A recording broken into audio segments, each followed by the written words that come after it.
We get support from Quince.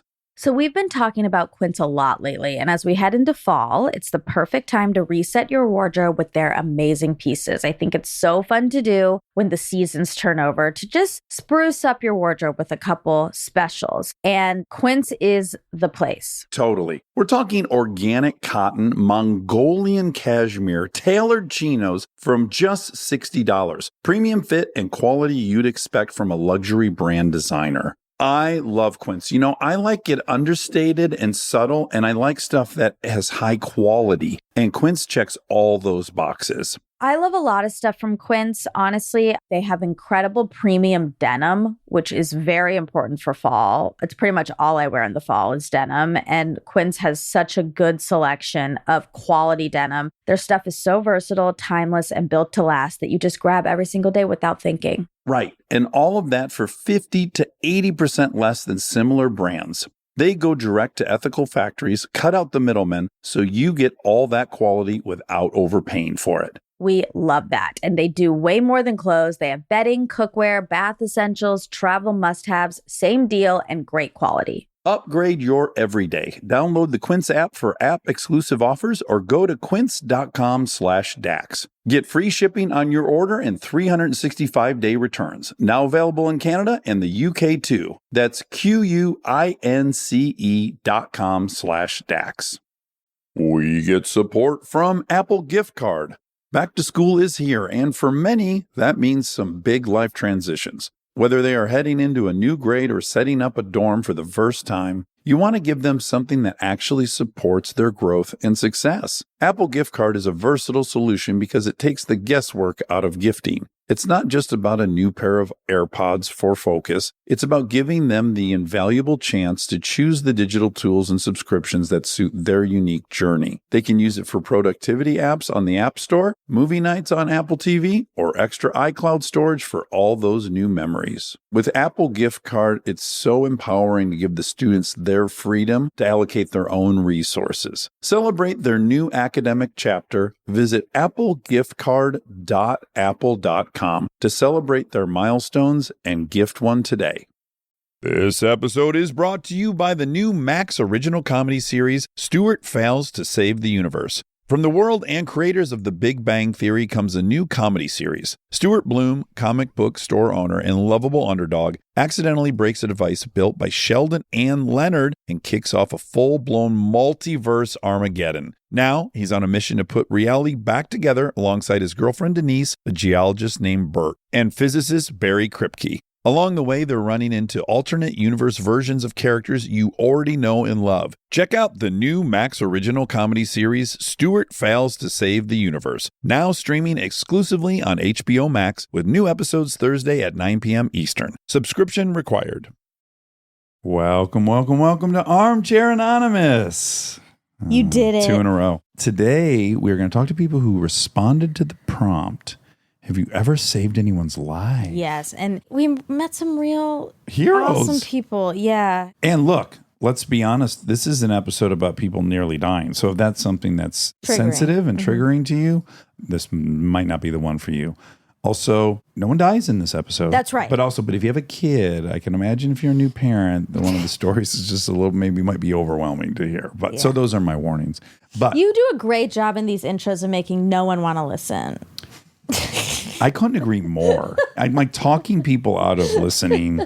Why is that? I don't know, but it's a great episode, and these are awesome people. So I think all are. You should listen. But either they're like, these episodes either have some pervy stuff or some poopy stuff, or so it just feels like warnings are required. But I guess maybe I give one blast all warning, like this show's dicey.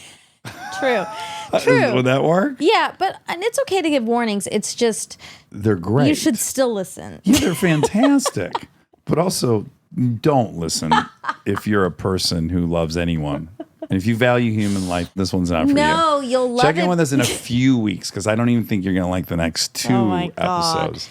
So let's touch base around Thanksgiving. If you love humans, you'll really like this, because there's some exemplary ones. Really good job with the word exemplary. Please enjoy Armchair Anonymous. Hard times come and go. Good times, take them slow. My life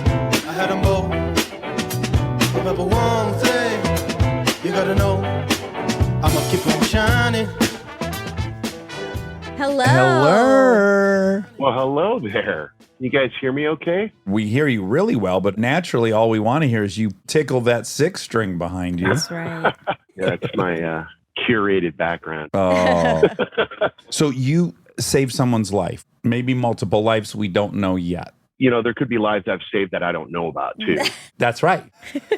I'll just say right off the bat here, too, this was a group effort. This happened 16 years ago. My two really good buddies, John and Ron. Already great. Already perfect. Yeah. And you learned to never refer to them as Ron and John because then you think Ron John Surf Shop, That's right. right. Is that accurate? Exactly. If you go like my two buddies, Ron John, you're like, ew, what? Yeah, they were getting really into off-roading. They've been wanting to take me out. And finally, I was like, all right, let's go out. Are we talking trail riding, rock crawling, high-speed desert racing Sand style? dunes. What kind? Mostly off-road trails, but my friend John had a Wrangler TJ. And so he was getting into some rock climbing and stuff like that. But this particular weekend, we decided to bring the kids. So we decided to all go out together. We had two vehicles. This is like about 60 miles north of Phoenix. We're going through this canyon. There's a little stream we have to go through. The Suburban had some trouble. The axle broke. Uh-oh. You know, we're out there for a while trying to figure out what to do. Had to leave it. Got to come back and get it later. So Ron and his son pile into the Wrangler. It's a four-seater. Yeah, there's six of us in this Wrangler. So Ron and I are in the back holding on to the roll bars. There's so many little serendipitous things about this scenario that every time we recall it, we're like, if that wouldn't happen, it's so sim, like you guys would say, right? Yeah. So we come around this bend and Ron and I have a pretty good view because we're up a little higher than everybody else. And there's a very steep incline down about 300 feet. Oh. We see a car down there. It's not honestly that strange to see cars abandoned out in the desert. You yourselves had already ditched a Suburban. Exactly. Yeah. I think I even made a joke. I was like, man, I hope someday I can get an old beater and put a cement block on the thing and run it off. You know, it'd just be fun to watch, right? You know? Yeah, sure. So we kind of keep moving on the road. And then John, who was driving, just hit the brakes. And he's like, something's weird about this one. So we get out of the car and we notice on the road that there's tire marks going off and it goes right down to that car.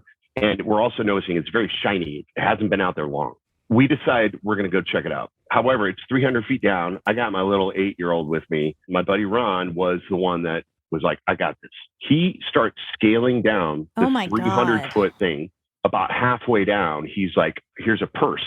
Oh. Yeah. He found a driver's license. He's finding all these things.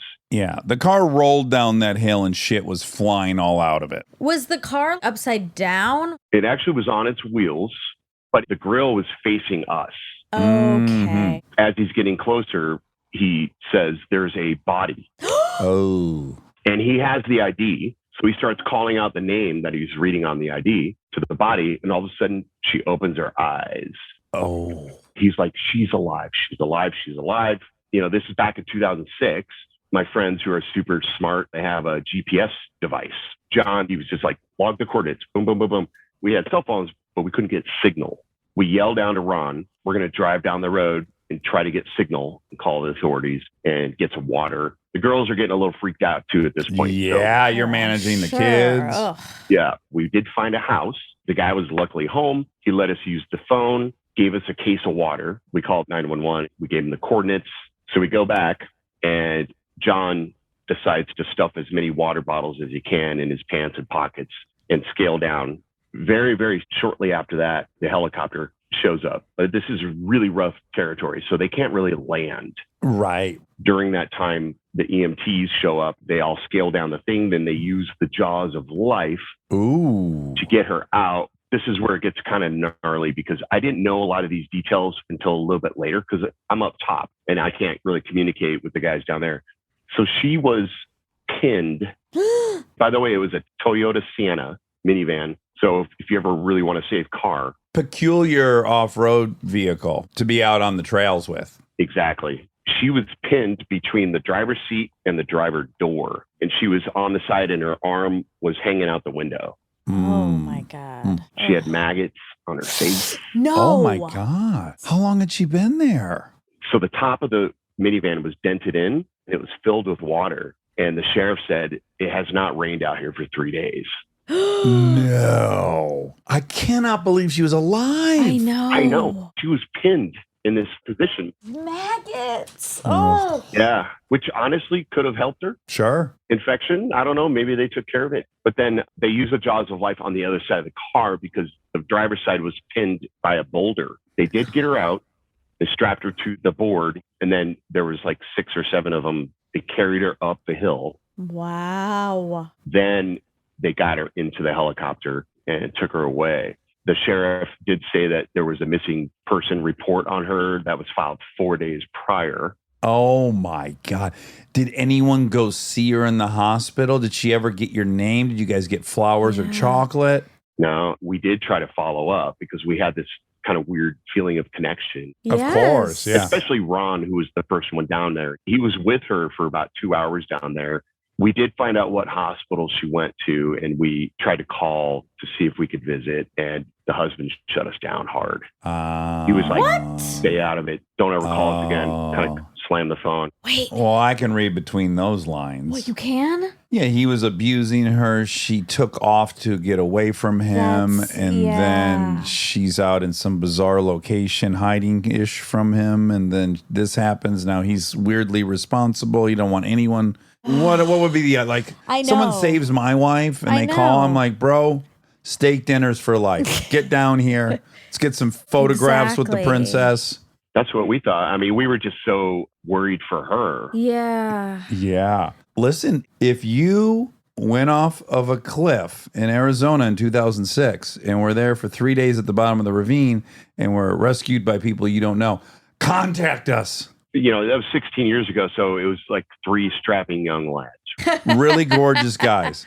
John, Ron, David. Wow, that's amazing. Did it ever occur to you that you should change your name to Don? That would be perfect. It really would. Wow. Yeah, I mentioned the serendipity. Well, obviously, if the Suburban hadn't broke down, we probably wouldn't have seen over. My friend John, in his instinct to just stop and say, let's check it out, he told us later that he had taken a class recently. One of his teachers had talked about living in the moment and also paying attention to your instincts. If your BS meter, your hinky meter is telling you something, check it out.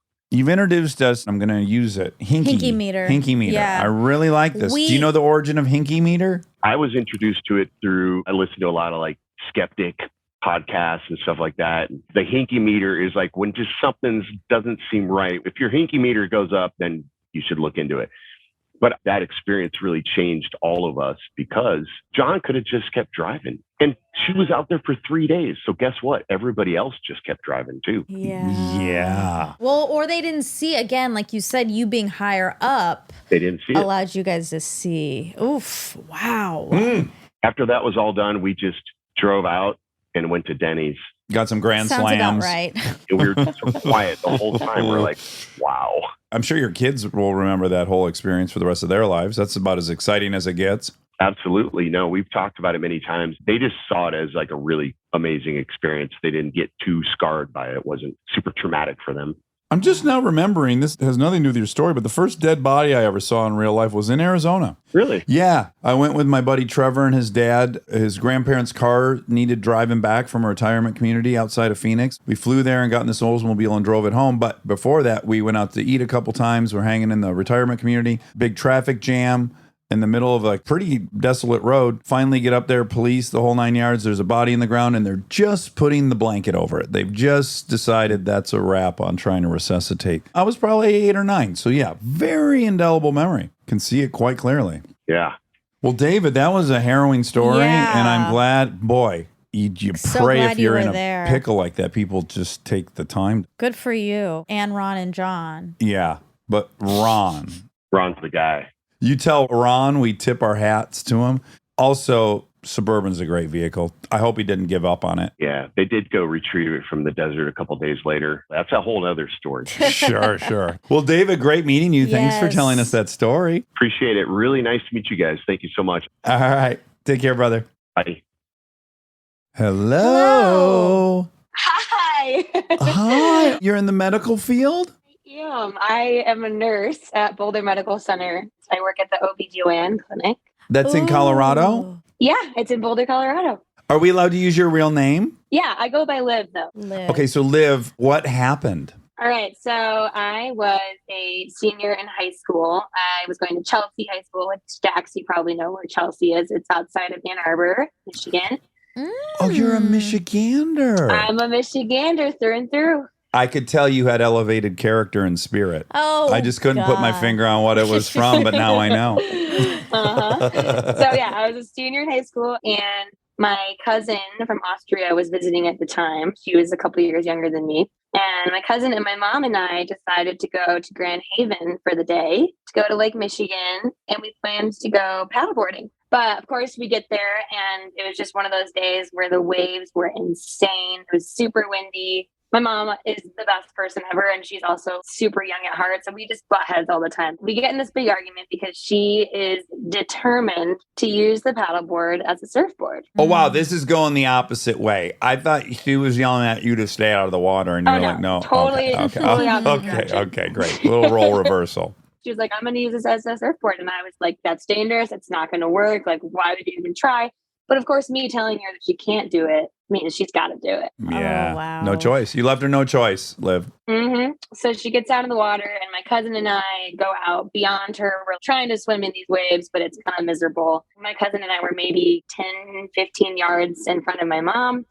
And all of a sudden, I just heard this big thump. And I turn around, and my mom is nowhere to be seen. Oh. And the paddleboard is just kind of floats back to shore. Oh, and my cousin boy. immediately thinks that my mom is joking and like playing a prank on us. So she starts laughing. But I like weirdly, instinctually, it was like game time mode. And I start trying to swim back to where she was, and basically both above water and underwater trying to find her body. Quickly, my cousin realizes that something is very wrong, and she starts crying her eyes out. That's helpful. Yeah. Yeah, that's always a huge help. Yeah.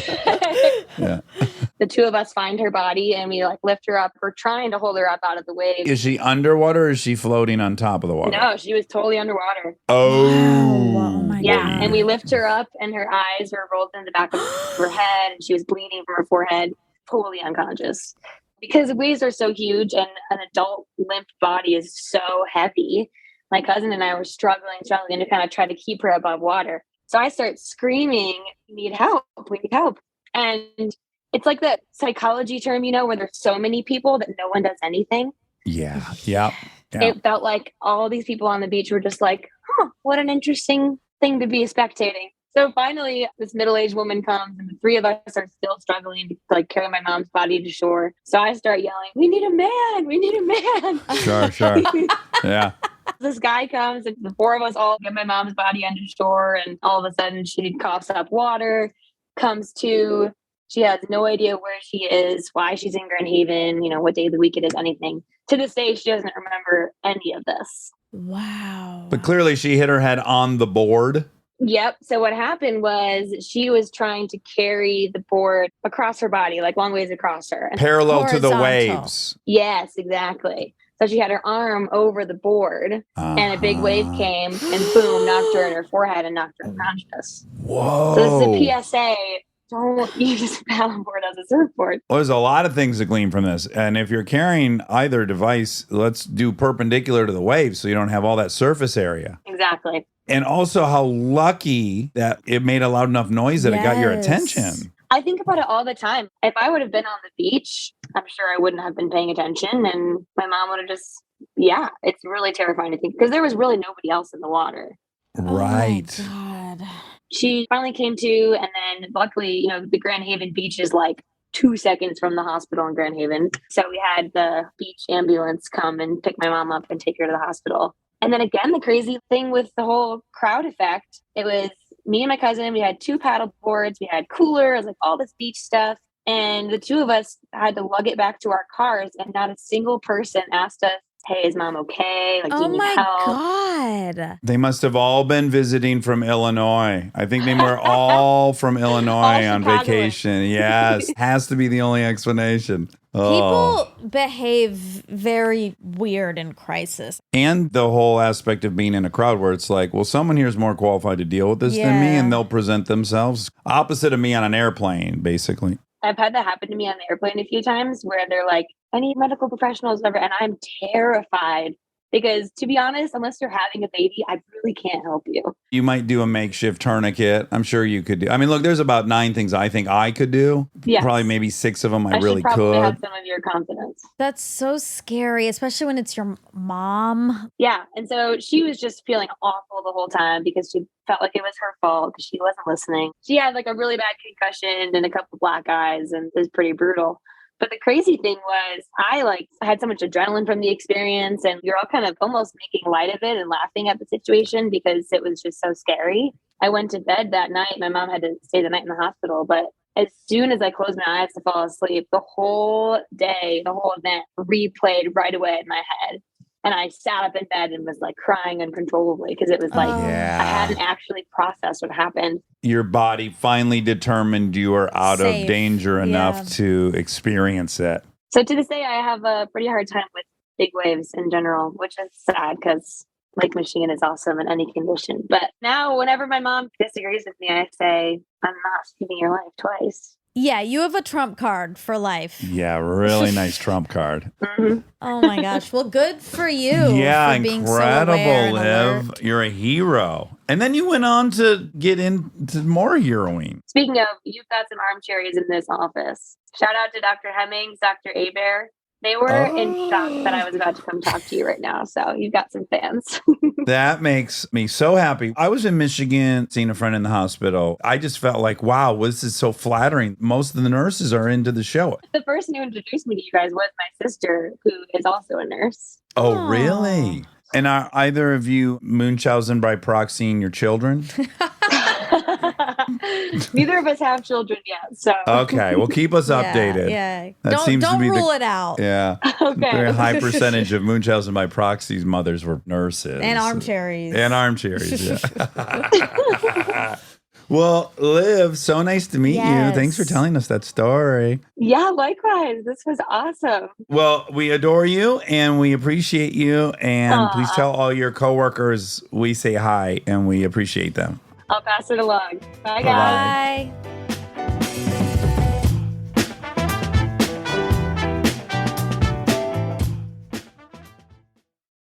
This podcast is brought to you by Squarespace. We've talked before about Rob building our website on Squarespace, and I bring it up again because it's a perfect example of what they do well. Rob had all the pieces, the content, the vision, the ideas, but he needed something to actually take all that and make it public facing. And Squarespace was that bridge. Maybe you're in the same spot. You've been developing something, a business, a skill set, a body of work, and it's been private. It's been yours, but at some point you're ready to put it out there, and that transition from private to public can feel like a huge leap. Squarespace makes it feel like a step. Beautiful templates, built-in SEO, email campaigns, scheduling, analytics, everything you need to go from I've been working on this to here it is, come find me. All in one place, no code, no stitching together a bunch of different tools. So if you've been sitting on something and waiting for the right moment, this might be it. Head to squarespace.com/DAX for a free trial. And when you're ready to launch, use offer code DAX to save 10% off your first purchase of a website or domain. Thank you to our presenting sponsor, HP, for supporting this episode. Parents, you've got enough on your back-to-school list right now. Ink cartridges do not need to be on it. They just don't. The HP Smart Tank printer uses a refillable ink tank and comes with up to 3 years of ink included. It's the last printer you'll ever need. To learn more, search HP Smart Tank. Back to school starts now. Get long-lasting battery life on the Dell XPS laptop powered by Series 3 Intel Core so you can work from anywhere. Now starting at $699 with exclusive student pricing starting at $599. And it's lightweight, portable, and packed with enough processing power to make multitasking a breeze. So say goodbye to distractions and hello to more free time because you finished your work faster. Complete your setup with savings on select monitors and more must-have electronics and accessories. Limited time deals and free shipping on PCs and more await you at Dell.com/deals. That's Dell.com/deals. This episode is sponsored by BetterHelp. You've heard us talk about BetterHelp for a while, but I don't know that we've ever talked about how much people love this service when they use it. BetterHelp has an average live therapy session rating of 4.9 out of 5 based on over 1.7 million client session reviews. And you can check out the reviews yourself at betterhelp.com/reviews to see how much they love BetterHelp. Knowing that kind of service feedback from real people speaks for itself. I'm a huge proponent of therapy, as we've talked about before. I've learned so many things about myself that I believe truly only an outside, objective person could help me come to. BetterHelp makes it easy to get started. Answer a few questions, get matched with a therapist based on your needs, and switch therapists at any time if it's not the right fit. See the reviews, see what stands out, and see if BetterHelp is right for you. Visit betterhelp.com/Dax. That's betterhelp.com/Dax.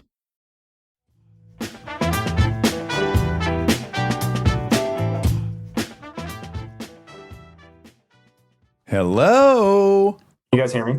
Yeah. Oh, beautifully. Hi. Fantastic. And we're allowed to use your real name, Matt. Yes, you can use my real name. Totally cool. So you saved someone's life. I did. It was 18 years ago now. I was a senior in high school and I was getting ready to go to college. I was a pizza delivery boy at the time. Oh my God. For what outfit? It was a local Pittsburgh chain and it was super busy Friday night. There was this one particular neighborhood. Tons of orders come from this one neighborhood.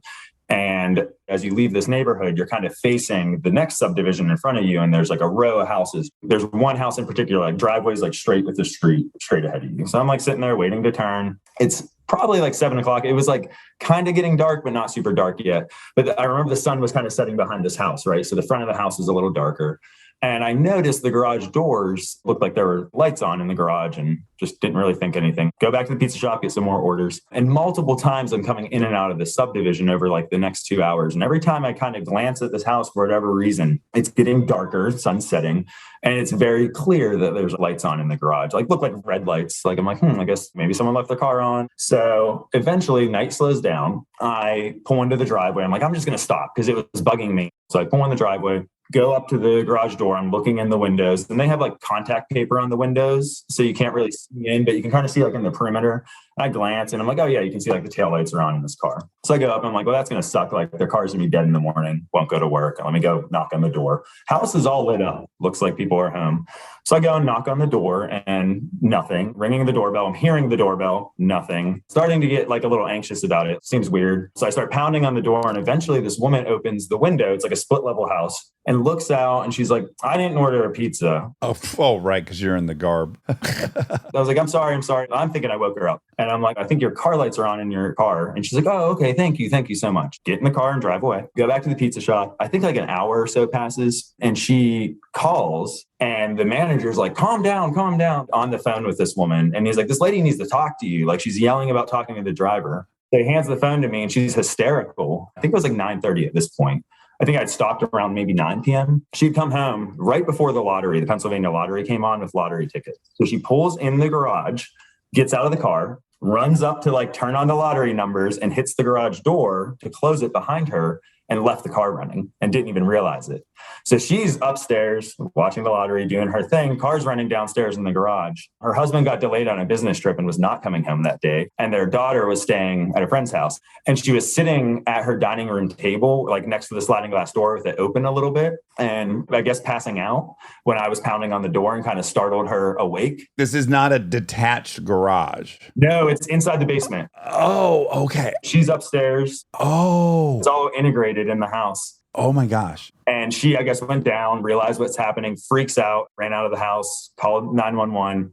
I had left a little bit after I got off the phone with her, like, holy shit, like that's crazy. And I left and then drive down the street to see what's happening. The road's blocked off. They had like floodlights on the house. They had these massive fans just sucking air out of the house. God. And she had told me that the fire department like went in and pretty much every part of the house was beyond lethal carbon monoxide levels, except kind of where she was because that door was cracked and there was like some airflow there, but still they were like, it was a matter of time. Like, had she fallen asleep? Oh my God. Craziest thing I realized like after the fact is I think it was like the night or two before I was watching a Law and Order episode where this dude committed suicide leaving the car running in a garage. So I'm like, that shit must have been in the back of my mind. For whatever reason, it just like caught my attention and it bugged me for hours till I was like, dude, just stop. Put your mind at ease and stop. And it was the right decision. A lot of these stories are about listening to your gut. Yeah. This being a major one. Did she get you any thank you card, flowers, chocolate?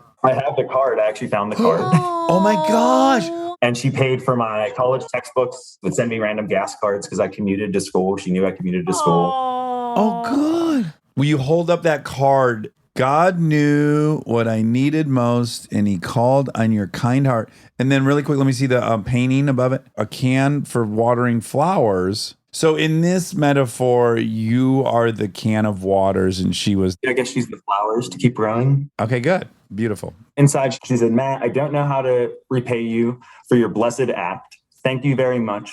Whatever made you stop that night saved my life. You were my guardian angel that night, and I'll never forget you and will always be thankful. I hope we stay in touch. I would like to know how you're doing at school and if I can do anything to help you. Thank you again and again and again. Please use this money for your books and some gas, and of course, have some fun. Love you. Oh, that is so sweet. We were in touch for several years after the fact. And then I moved to Virginia, graduated college, and, kind of lost touch. But wow. Cool story. Very, very cool story. My wife loves you guys. Is it cool if I have her come in? Sure. Yes, of course. And she's the reason we own a Chrysler Pacifica because of you. Hello. Hi. Hello. You're the owner of a Pacifica? Yes. Do you love it? I love it. Thanks for chatting God. and thanks Look at for those... saving that woman's life. Yes. Yeah, thank you for giving me the opportunity to tell the story. Well, enjoy that Pacifica. I hope you got black on black on black. We went with white. My last one was white, and I loved it. It's nice. Well, thank you all. All right, take care, you guys. Bye. Okay, you want to hear my story? Yeah. I was still living in Santa Monica, but I was on TV, and I know this because I was driving a car that GM had lent me. So I'm driving home from Hollywood. I had gone out, right? But I was sober. And I'm coming back, and I'm coming down Fairfax, your old neighborhood. Uh-huh. And I'm taking it to the 10, and I'm going to get on the 10 going west to Santa Monica. And it's late at night. It's 1 a.m. There's barely any cars out. And I turn right onto the on-ramp. And as soon as I turn right and go up, I see that there is a car on the on-ramp with all 4 doors open. And there's a car on the side of the on-ramp with a door open.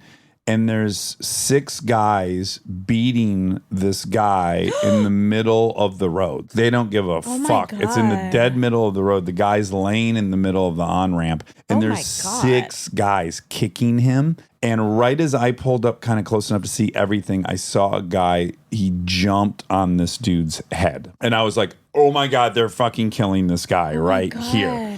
So I immediately call 911. I'm probably 150 feet before them. I'm just watching it out the windshield. And now I'm on with the police. And I'm like, oh my God, in the on-ramp of Fairfax, I'm screaming like, they're beating this guy to death. And I'm now flashing my brights and beeping my horn. They're still not stopping. Oh my God. I pull up closer and I roll down the window and I'm screaming, I'm on the phone with the cops. The cops are coming. The police are coming. And I'm screaming and honking and beeping. And then 4 of the dudes stopped and turned and started running at the car. And I'm still on with 911. I put it in reverse. I'm now backing down the on-ramp as these 4 guys chase towards my car. They stop running after we get like a few hundred feet from the whole scene.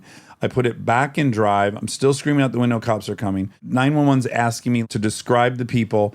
And then at this point, they all jump in the car and take off on the on-ramp. And they're saying, what is the license plate? And I can't see it from this exact point. So I speed up and I catch up to them right as we're merging into the 10. And I read the license plate. And then as I'm about to get on the 10, I realize the dude's laying in the street. Like if I don't stop and get back, he's going to get driven over. Yeah. So like I slam on the brakes. I've got the license plate. I get on the shoulder. And then now I back down the on-ramp. And again, it's 1 a.m. It's dark. And as I'm getting close to where he was, I'm getting nervous. I'm going to drive over him, and it's dark, and I'm looking, and then I don't see him, and now he's not there. What? First of all, I couldn't believe the person could have gotten up, but somehow he now was gone, and then they say, try to find him, and he needs medical attention. I drive back out onto Fairfax, and then I pull up to the corner, and I ask these 3 dudes that are sitting there, did you see a guy walk by? And they go, yeah, he's over there. And he walked into this little yard behind the gas station and then just fell over and was sitting in there. And then right about that time, cops started arriving, and then they dealt with the whole scene. But I do think if I had not intervened, there's no way that guy wouldn't have got beaten to death. They were jumping on his head. God. It was fucking gnarly. That's scary. That's also for a time you call 911. Oh, yeah. We are supported by HP. If you're a parent or you know one, like I do, or you can help take care of kids, you already know what August feels like. It's not summer anymore. It's the pregame. The supplies list, the forms, the we need this printed by tomorrow texts that come in at 9 p.m. And I say this as someone who's been on the receiving end of those texts in a former life. You're ready to help, and then the printer says no, out of ink, blinking at you, useless. It's such a small thing, but it will absolutely derail your night. So when I heard about the HP Smart Tank printer from HP, America's most trusted printer brand, I thought this is the kind of thing that actually makes life easier, not in a big flashy way, in a one less crisis way. Instead of those little cartridges that run out the second you need them, the HP Smart Tank uses refillable ink tanks, and it comes with up to 3 years of ink included. 3 years. That's 3 back-to-school seasons without the cartridge panic. HP can't fill out the forms for you, but they can make sure the printer is never the reason you're up past midnight. Search HP Smart Tank. This episode is supported by Helix. So I've had my Helix mattress for a few years now, and I still love it just as much as the first night. That says a lot because a good night's sleep is very important to me.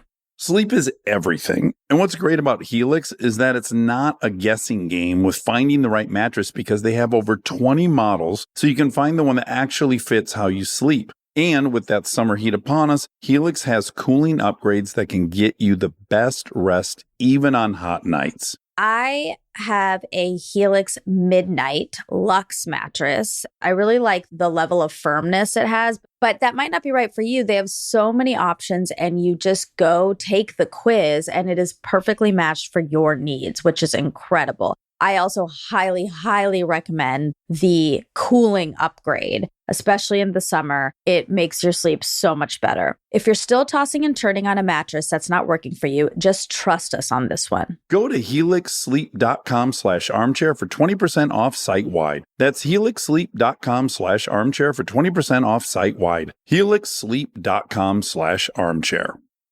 We are supported by Auto Trader. All right, if you've been putting off car shopping because it sounds like a whole thing, buying your car online on Auto Trader makes it way easier, really. You can shop tons of cars online, compare prices, check financing and trade-in options, all from wherever you are. And if you want to start online and go to the dealership for a test drive, you can do that too, really. What I like is the flexibility. Start online, finish at the dealer, or the other way around. Your info stays with you, so you're not starting the process from scratch. Plus, you're working with local dealer listings, so you've got real people helping behind the scenes. And when you're ready, you can pick up your car or have it delivered. Really. Buy your car online on Auto Trader. Really. Andrea's here. Okay. Hello. Hello. Hi, guys. How's it going? Wonderful. Are we allowed to use your birth name of Andrea? Yes, you can use Andrea. I love your glasses. Oh, thank you. My cat-eye blue light glasses. Yes, I love. Also a little SJR. What's that? SJR. Sally Jesse Raphael. Oh my wow. God. Someone that I work with told me the exact same thing. Yeah. You got your SJRs on. You look so kind and nice. Thank you. And yet you've saved someone's life. I did. Tell What us happened? the story. Okay. It was when I was in college. So I was asked to babysit for a family at the beach. We went to the Outer Banks of North Carolina, and they were renting like a large beach house with 2 other families, and there was going to be about 6 kids. They said, hey, why don't you come down, hang out with the kids during the day, if we want to go out to dinner or anything special at night, you can hang out with the kids. They said, bring your boyfriend, we'll pay you. And I was like, okay, I'm coming. To just give you a picture of the house, it's like a typical oceanfront 3-story. You have a basement with a rec room on the bottom. You have a second floor that has lots of bedrooms and a family room. And then you've got the top floor with a kitchen, another family room, and another bedroom. And about midweek, they sent my boyfriend and I out to dinner. They were like, hey, you've been doing such a great job with the kids. They paid for us to have a nice night out. Well, when we got back, the kids had already had their dinner. They were kind of settling down to watch a movie on the second floor. So we were going to hang out with them while the parents had their dinner and socialized and did the parent thing upstairs. About 20 or 30 minutes into that movie, the son was getting a little antsy. Like he could hear his mom upstairs and he was getting really upset. And so I tried to calm him down. What age did you say he was? He was 3. 3. Okay. He just wasn't having any of it because he could hear his mom. So I walked over to the bottom of the staircase. I yelled up to the mom, hey, he's really upset. He can hear you. He wants to hang out with you. Is it okay if he comes up for a little bit? And she was like, yes, sure. Send him on up. So up the stairs he went. And then I sat there for a minute. I watched him walk up. I waited about 60 seconds and I said, do you have him? And she said, yep, we got him. Everything's good. Because big house, lots of doors, there's a pool. Literally everything that could go wrong. Yeah, exactly. So I come back to the couch. I sit down. I'm watching the movie. About 10 minutes goes by. I stand up. I go down the hallway to the restroom. And it's when I'm coming back from the restroom, the couch kind of sits up against this large bank of doors that you could see out onto the deck in the pool. And so I was about to sit down when out of the corner of my eye, I caught something. So I walked over to the door a little bit, and that's what I realized. It was the top of his head in the deep end of the pool. No. Literally the next 5 minutes are very unclear because immediately adrenaline, panic. I started screaming, he's in the pool, he's in the pool. I feel like I reached into that pool, grabbed him out with one arm. It's like what you hear about, like all this adrenaline when people experience these traumatic experiences. I grabbed him, I looked down, and his lips were blue and his face was turning blue. Oh my like God. I thought he was gone. It was then that I went to set him down to start CPR. And as soon as I laid him down, he vomited water everywhere. Then he started coughing really bad. And by then, because I'm hysterical, all the adults had come out down the exterior staircase, which is exactly the path that he had taken down to the pool. Oh my God. He had gone out the sliding doors upstairs and come down and got in the pool. His mom grabbed him from me at that point, and I literally just collapsed. Do you remember, though, any wave of relief when he threw up the water? Yeah, definitely. But in the days that followed, there was all kinds of emotions, really. It was happy that I had been there, happy I caught his head out of the corner of my eye. The chances of you like leaving the bathroom at that moment, like all of it. Yeah. Literally 30 to 60 more seconds, and he probably wouldn't have made it. And having those feelings and being happy that I was there, but then also angry because what were you people doing? Like if something had happened to him, I would have had to live with that. It started creeping back in, I think, when I had my own children. I bet. They learned to swim very young. A very good friend, this happened to her and she found her kid and she resuscitated her kid. But I want to say she had like 5 months of deep, deep depression over the notion that it almost happened on her watch. And by the way, it would be impossible to watch your kids all day long, every single day. They're going to be out of your sight all the time. Some things are going to happen, whether you're a fantastic parent or a terrible one, and the terrible ones get lucky a lot. Yeah, absolutely no hard feelings towards them later, just in the moment. Of course. Ooh. Oh my God, thank God you were there. What a great babysitter. That's the babysitter you want. Yeah. Every time I would see his father after that, he would burst into tears just because he was just so overcome. I mean, it's a sweet family. Well, I hope that boy knows that he owes his life to you, and I hope he comes over and trims your hedges and stuff as a mild thank you. How old are your kids? 14 and 9. Oh, dang. Shit's getting real, huh? It's terrible. I can't wait to listen to Armchair Expert when you guys are going through. Oh my God. Yeah, 2 people in our pod just sent their daughters to junior high, and already there's been already a drama. a huge social situation that was a bummer for everyone. It like started immediately. You just want to get them through 6th through 8th alive.